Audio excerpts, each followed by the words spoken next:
On this Monday of Holy Week, we begin the church's most solemn observances of the year, its most solemn liturgical observances. And throughout this week, I want to reflect on Jesus' own experience as he proceeds through the events of Holy Week. And what we'll see there is that there is a movement in Jesus' experience from darkness to light. And so today we look at the gospel reading, which comes from the Gospel of John.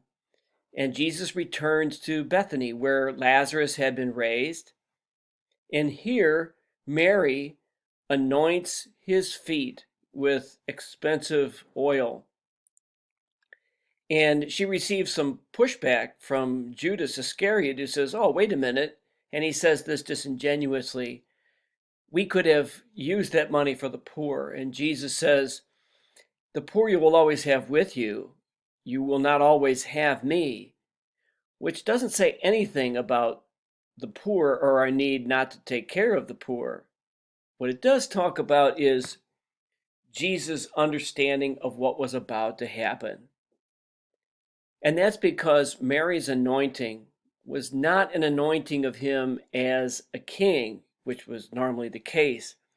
Rather, it was an anointing in preparation for his burial. And so in this story, Jesus tells us that he knows his death is imminent. He knows that his death is coming soon. And so the Holy Week liturgy begins today with a sense of foreboding about Jesus and his fate.